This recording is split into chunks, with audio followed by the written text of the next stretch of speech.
देखिए, हमारा जम्मू एंड कश्मीर ये 3 खित्तों में बँटा हुआ था। जम्मू, कश्मीर एंड लद्दाख। और हमारी जो एक अपनी एक पॉलिटिकल, एक हमारी इकोनॉमिकल, एक स्पेशल स्टेटस था हमारे इस खित्ते का।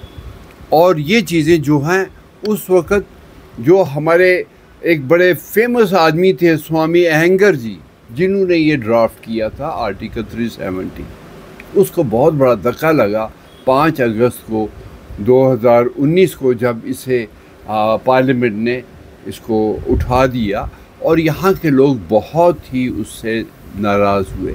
कुछ खित्ते के लोग खुश ज़रूर हुए होंगे, लेकिन बाद में उन्होंने भी पछताया कि साहब एक बहुत बड़ा नुकसान हुआ हमारी जम्मू कश्मीर इस रियासत को, कि ये रियासत 2 हिस्सों में बँट गई। एक तो जम्मू कश्मीर और दूसरा हिस्सा लद्दाख हो गया और यूटी रह गई।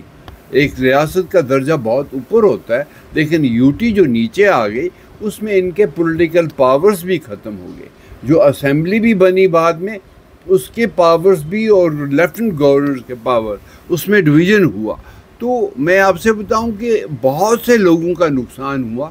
एज ए माइनॉरिटी सिख मैं आपसे बताऊं कि तब इससे पहले जब आर्टिकल 370 था तो यहाँ जम्मू एंड कश्मीर कॉन्स्टिट्यूशन लागू था, और उस जम्मू एंड कश्मीर कॉन्स्टिट्यूशन में जो ज़बानें थीं, बहुत सी 3-4 ज़बानें जो फेमस थी, उसमें पंजाबी ज़बान भी एक रिकॉग्नाइज ज़बान थी।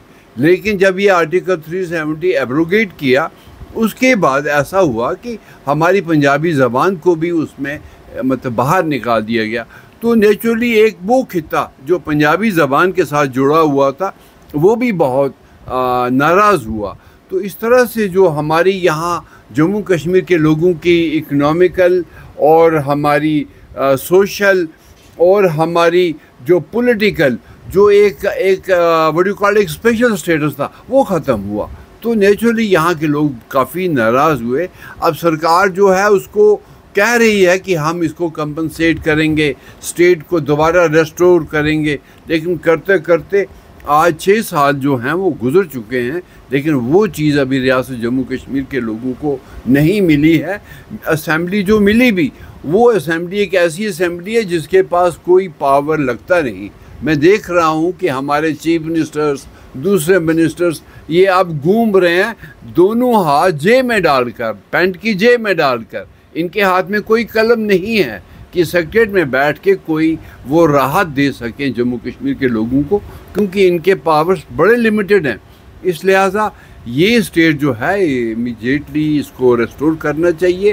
केस अभी सुप्रीम कोर्ट में है और पता नहीं शायद 8 अगस्त को उसकी हियरिंग भी होने वाली है। तो मुझे लगता है कि इनको चाहिए कि लोगों को कॉन्फिडेंस में लेने के लिए इसे रेस्टोर जो है वो आर्टिकल 370 में नहीं कह रहा हूँ अब अभी, क्योंकि अब आर्टिकल 370 पार्लियामेंट ने किया है, बट एक चीज़ है कि स्टेटहुड जो है उसे रेस्टोर किया जाए, ताकि हम लोग अपनी असेंबली में कुछ अपनी बातें रख सकें, कुछ बड़े मेजर इश्यूज़ को रिजॉल्व कर सकें। अदरवाइज़ हम खोखले हो चुके हैं। नहीं, देखिए, मतलब यहाँ पे हमारे रिसोर्सेज के ज़रिए से हम आपको ये बताएं कि जैसे पानी, बिजली, ये छोटी छोटी चीज़ें थी, या जॉब का क्रिएशन था, इसमें तो सेंटर का कोई ऐसा रोल नहीं था। वो ये लोग यहाँ पर खुद क्रिएट कर सकते थे। लेकिन अब प्रेजेंट गवर्नमेंट जो है headed by National Conference Omar Abdullah, उनको एक बहुत बड़ा बहाना मिल चुका है, क्योंकि करने की मंशा नहीं है। और करने की मंशा होती तो वो काम करते, सेंटर के सामने कुछ इश्यूज रखते, तो हम भी देखते, अवाम भी देखती। बट इन्होंने कोई बात ही नहीं की। अब तो एक ही बहाना है कि हमारे हाथ में कुछ नहीं है, क्योंकि सारा कुछ लेफ्टिनेंट गवर्नर के हाथ में। तो ये एक गलत बात है, ये एक बहाना है, ये एक अंडरस्टैंडिंग है। They wanted to enjoy the power. अगर इन्हें पब्लिक का ध्यान होता, then they would have definitely come with some programmes. और इन्होंने वोट जो लिए हैं जितने भी, वो सब झूठ और उनका एक मैं ऐसे कहूँगा एक बहुत बड़ा फ्रॉड था कि साहब हम मुफ्त गैस देंगे, हम इतनी नौकरियां करेंगे, हम आप पता नहीं बहुत सी ऐसी बातें अब हमें भूल भी गई हैं। पर यह है कि वो सब चीज़ें लोगों को इलेक्शन वोट लेने के लिए इन्होंने किया था, पर ऐसा कोई नहीं है कि आवाम के टाइम कुछ इनका जो प्रेम है वो वैसा कुछ दिख नहीं रहा है इसमें।